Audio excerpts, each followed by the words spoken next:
Hey, what's up? Hello, my name is Naiyima. Welcome or welcome back to my channel. In this video, we're going to get into the tea of CultureCon, honey. So CultureCon is an event that takes place in Brooklyn, New York. They also took place in LA and Atlanta, but it is primarily in New York. This is a space for creators to be creative. So for you to feel seen, heard, inspired, motivated, creative, of course, and confident within your creativity. So they do this event every year. For you to attend workshops, panels, networking opportunities. There's also activations, and they now have a job fair in place for you to work on yourself, meet people, and be in community with each other, you know? So the intention of this video, I want to be as honest and real about the event. I have attended CultureCon 3 times, technically 2, because the first time I attended was virtual, and that was a mess. I feel like everything was a mess during the pandemic, so we'll let that slide. But I've attended 2 times, one in 2022 and 2023. So we're gonna mostly focus on 2023 because I'm gonna be honest, I don't remember too much about 2022. So yeah, we're gonna spill the tea about if this is worth the investment, what to expect of the event, and does it really give what the people are saying? Because I do see a lot of Get Ready With Me's, I do see clips here and there, but not a lot of people are speaking about their experience or their honest review on how the event is. So I'm going to be doing that, honey. And I want to be clear, this is no shade, no beef to the organization that do host CultureCon every year. This is just my experience, my honest opinion, my thoughts on what the event was for me.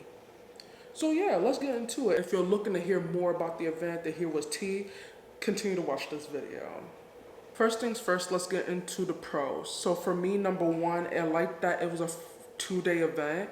So in comparison to 2022 to 2023, you are able to utilize even more time and get to participate in more activity versus the 1-day event, because you have more time to expand and explore versus being restricted to 1 day, and it was from 9 to 6, I believe. So that's a whole work day that you're not able to complete or achieve everything in just 1 day, versus in 2 days you are able to accomplish a lot more. So I did appreciate the consideration in extending it to 2 days versus one, so that you can utilize the time, participate in more activities, and even network with more people during the event. Number two is the activations. I appreciated the vendors that was able to participate in the 2-day event. I'm going to list them out. I'm looking at my phone. Max, Clinique, American Express, Kickstarter, Amazon Prime, Dotdash Meredith, Adidas. We have Max Seen in Black, Spotify, Freebie, which is associated with Amazon Prime, where we all vote, and then Shea Moisture also attended the event. So, you know, if I'm paying for the event, I make sure I try to get into every little thing to see what was good, what was tea. So I appreciate the vendors that was able to partake in the 2-day event, really being accommodating, being welcoming. They had great hospitality when you did visit their activation, so it was cool. I like that. Next on the list is networking, and I'm proud this is one of my pros, because I'm gonna be honest, networking isn't my strongest suit. I haven't had the best experiences when it comes to networking. I've had people in the past reject me because I didn't meet their niche or their aesthetic. I've had people take advantage of my willingness to connect, and once they got what they wanted, they disconnected with me overall or act like they didn't know me. So it was just one of those things that I was a bit apprehensive about. However, attending CultureCon last year, and I do want to shout out my friends that did attend last year, that made it a little easier to engage and connect with people. And even I want to shout out to my first ever client that I met at CultureCon, Paula, also known as the Method Creative Consultant. If you would like to learn more about her brand, I'll make sure to put it down in the description box. That was one of my biggest wins, I would say, attending CultureCon last year. So definitely networking takes time. I will say something I'm currently working through now and making sure I'm opening that line of communication, being genuine, being kind. The more good rapport you build with people, the better your reputation is, and the more visibility that you'll bring forward to opportunities. So that was one of my pros. Now let's get into the talent of who I was able to see at CultureCon. Now I wasn't able to see everybody, and which we'll talk about later, but let's talk about the ones that I did see. Let's get the phone out, girl. Now I was able to see Marseille Martin, Terrell, Jerome, Fran of Hey Fran Hey, I love her. And last but not least, I got to see Miss Issa Rae, baby. Now let's get into that tea, because that was, girl. I know y'all probably saw that viral clip that went around last year. It's pretty incredible. You guys know a lot about Issa Rae for all the work that she's done. Issa Rae, sorry, Issa. Thank you.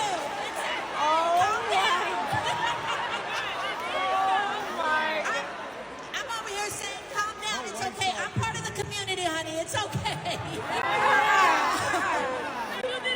And it's okay to be vulnerable and don't get it right all the time. That's my life. That is my life, and you should embrace it. Embrace it, girl.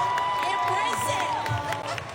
But anyway, at American Express, Issa Rae has been...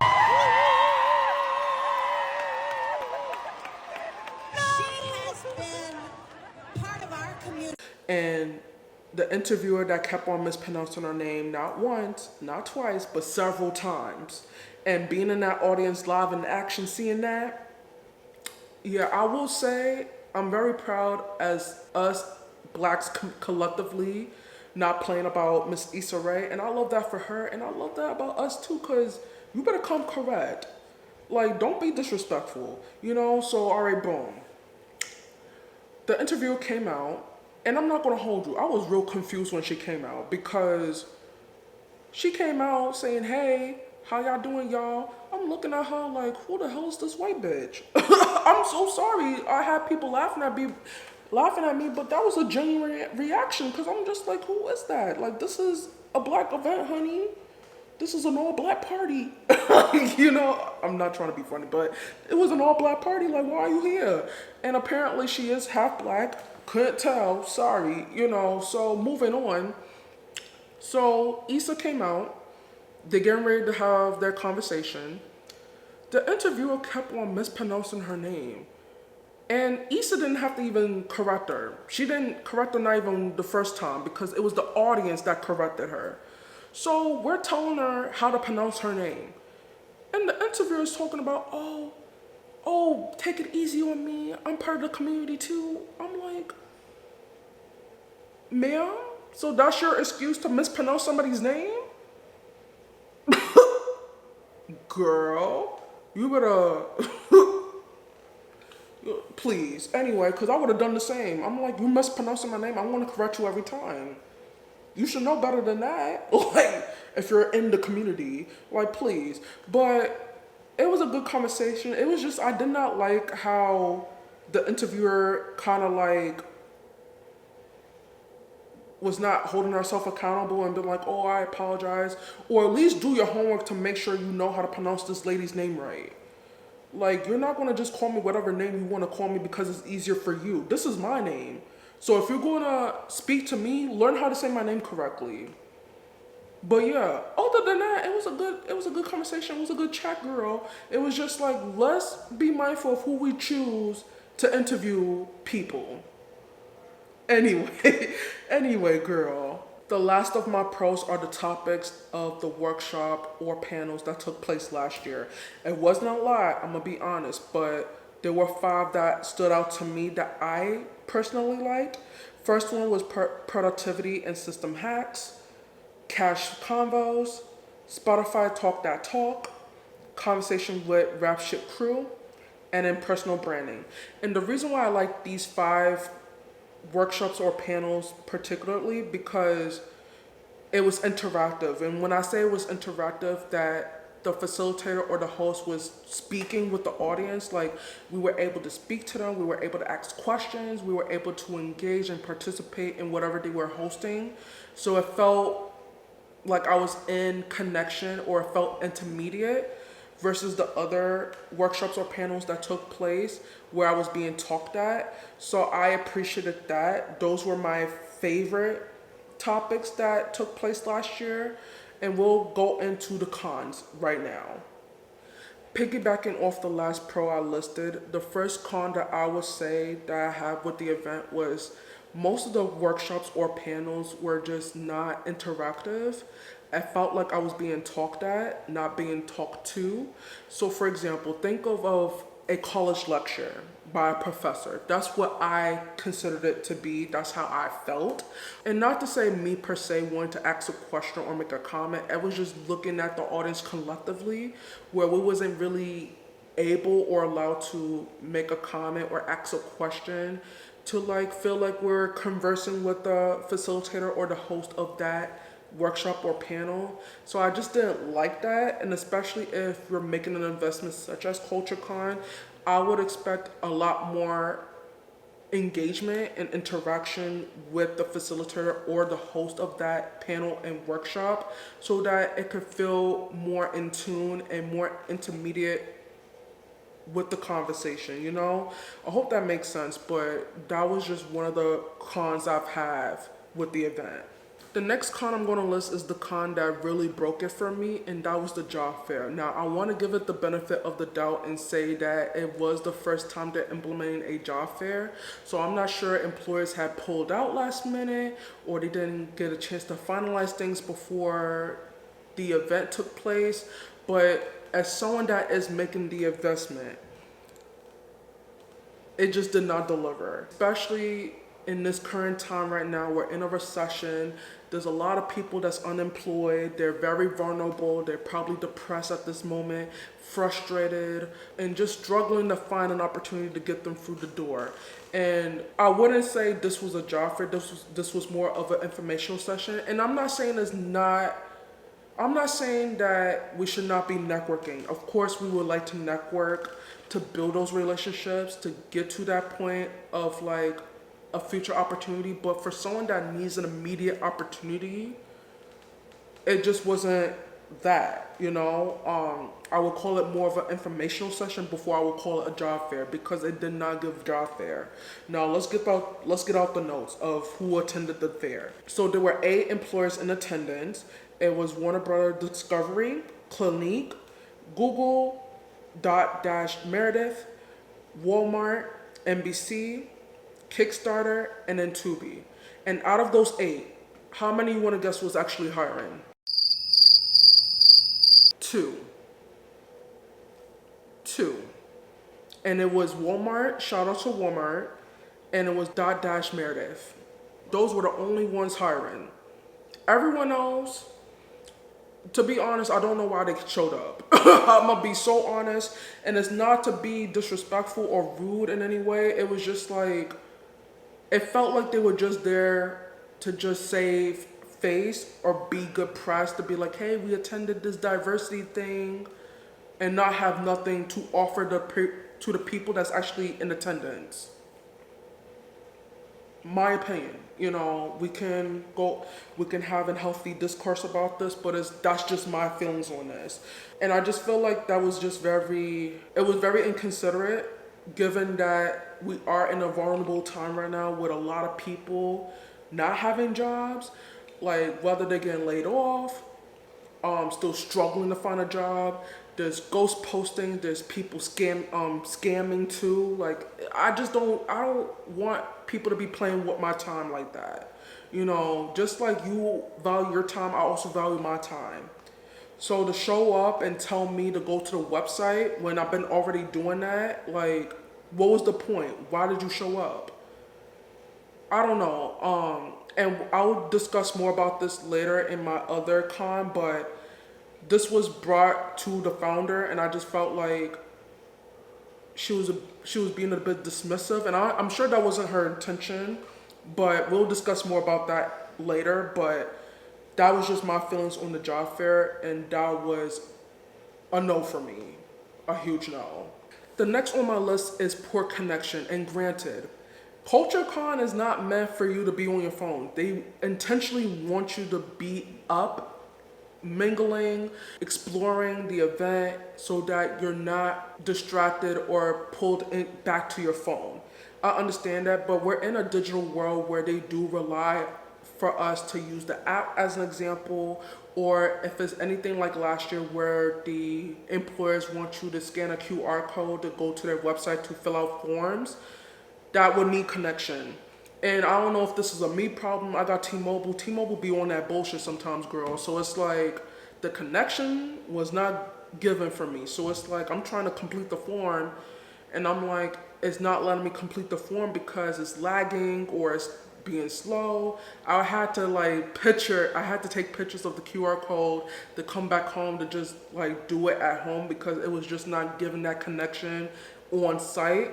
So I understand the intention of not having the best connection for their event, but it's like for initiatives initiatives such as like maybe employers or like for that app as an example, I would need to make sure that I have good connection to utilize those things. So that was another con. The next thing was the scheduling. That was never on time, and I want to be specific. This was the culture stage, which is the main stage. That was never on time.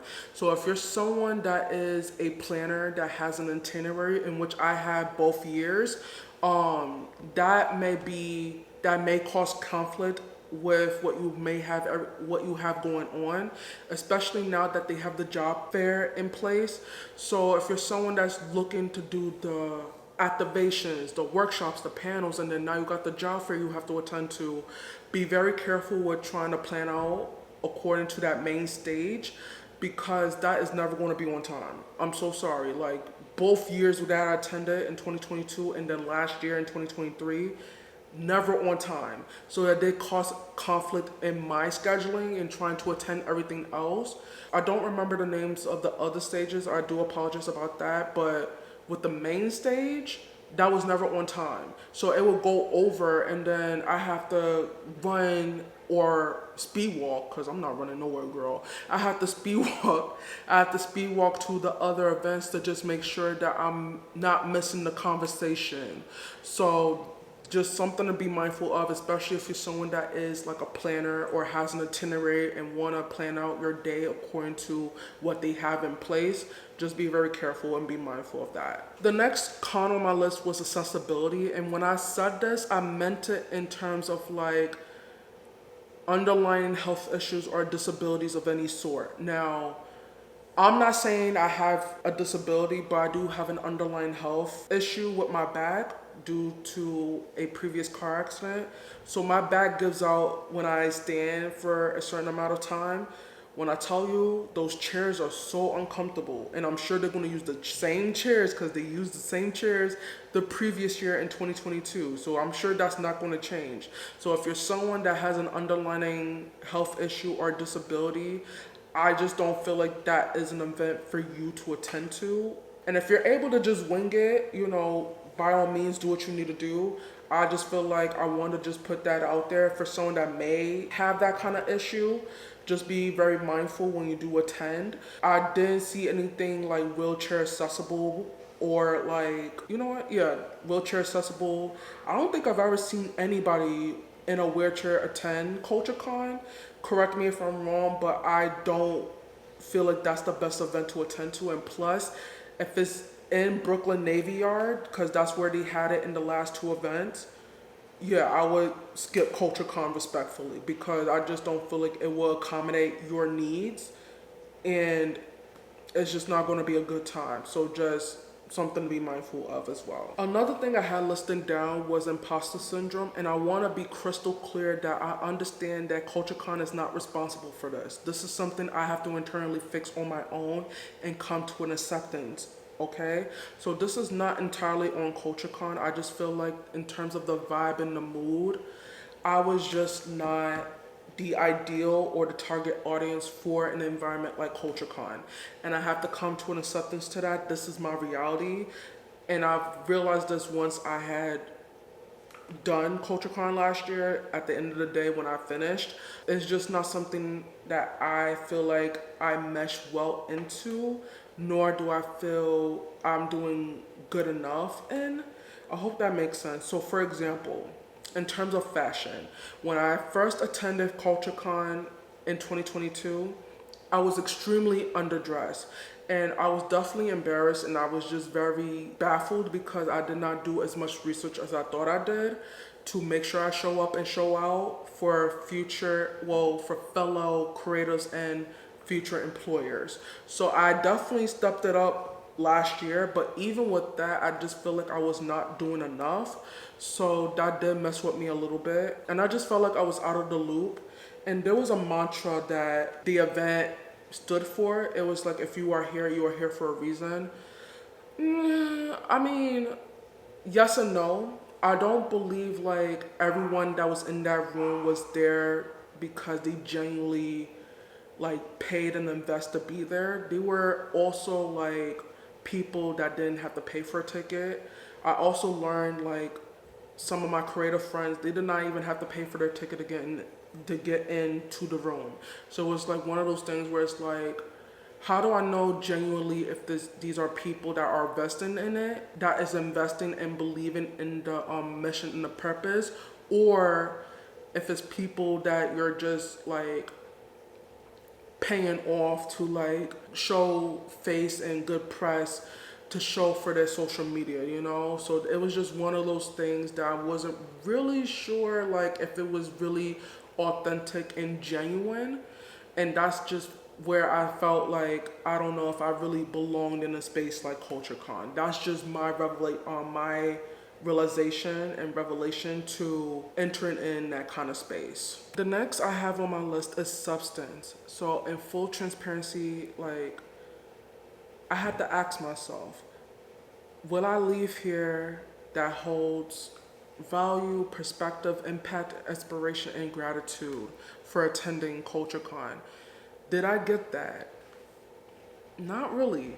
And I'm gonna read off my notes, just so I'm making sure I'm not going on a tangent. So I felt like there was lack of intimacy. So going back to my points of like the workshop and the panels not being as interactive, I just felt like I was being talked at, like versus conversing or just being engaged or participating in whatever that the topics were about. I didn't feel like there was connection. Like I felt like it was a professor to student environment versus creative to creative, you know? Next I have was recycled advice. So like things that I've already heard, whether that's on LinkedIn, that's on Twitter, whether that's within face-to-face conversation, it's not something I have not heard already, you know? So it was about be patient or keep going. And I just feel like with advice such as that, people can sustain themselves financially and seek immediate result or at least progression in their goal by just hearing be patient or keep going. You know what I mean? Obviously I'm going to keep doing it, but it's like where is the substance in that? In addition, like I felt like there was lack of resources, like, and I just feel like there's a level of gatekeeping as well, and maybe it was just me, I don't know. Like I just felt like a lot of people will provide you results but don't tell you how to get those results, which is a level of gatekeeping for me. I have this opinion, like if you do not feel the same, you're more than welcome to feel that way. But for me, like you cannot tell me the result of a problem that you're not telling me how to get to, how to get to that problem. Well, get to resolve that problem. You know what I mean? Like I hope that makes sense. But it was just like, it was just things I've already heard already. You know, like it was nothing revolutionary that I have not heard before. So it was just a little frustrating, and it was just like, okay, like I've heard this already. I heard the same song. So what is the next song? Like what's next on the playlist? You know what I mean? So I just wanted more substance, and which I did not get from CultureCon, and I'm gonna be very honest with that. Like, so to each his own, people perceive things differently, but for me in my journey, I just felt like I've heard the same thing already, and I'm not trying to hear the same thing over again. Okay, don't mind the sudden change of placement. The sunlight went down, baby, so we're gonna have to utilize some light in the apartment, okay? So, the last thing we're going to talk about is the town hall that took place in November that was virtual. This was a little after the 2-day weekend of CultureCon. So, I wanted to go to see if I can provide any feedback and just share my experience of how it was for me. And I'm also nosy. I wanted to know what was going to be discussed. So, Amani, who is the founder of the Creative Collective NYC that is in charge of CultureCon, was there to discuss the future plans and the locations of CultureCon. That was cool, I guess, you know, and then also answer questions that the attendees may have had. I don't remember the topics of the questions, but questions were answered. However, the questions that I want to answer wasn't really touched, which was the job fair, because I'm sorry, that was just a mess. And I wanted to know what was that about? Like, can we talk about that? And there were some attendees in the chat as well, just trying to see what was going on. And I don't want to say she was purposely dismissing the questions, but it was very apparent that she was ignoring it. And I'm not sure that it had anything to do with PR, because she is a background of PR. I don't know what was the intention behind that, but I would appreciate it if she would have had clarified some things just to assure us that, hey, it was just not within our control or power, blah, blah, blah, blah. They could have made up something, you know, and I just felt like she was just purposely, well, it was not purposely, of course. I don't want to come at her character, but it just felt like she was just ignoring like the questions that we really wanted answered. So that's just my take, you know, my take of it. But that was just what it was for me. That's what I took from the town hall. But yeah, that was it. So for my final decision, would I be going back to CultureCon this weekend? Respectfully, my answer is no. But if you are someone that is a creative or looking to pivot into the creative space, I would give that event a try. Doesn't hurt to discover, to explore, to meet, to collaborate, and build opportunities based on an event that is meant for us to flourish. Just because I experienced CultureCon this way does not mean it will be the same for you. To each its own. Definitely leverage off the opportunities and see how it can be for you. I hope this video is helpful, and if you are interested in going to CultureCon, I will link everything down below in the description box. Thank you so much for watching this video to the very end. If any questions, comments, concerns, please leave them down below. Have you gone to CultureCon before? Would love to hear experience down below. Are you going to be going? Put it down below. Make sure to hit the like button, share if you care. Hit the subscribe button too if you want to keep up with the girl. Thank you so much again for watching this video. And until next time, babe, I'm going to try to be better with this YouTube shit again, baby. We're going to talk more about it next time, okay? So I hope you have a good one, okay? Later.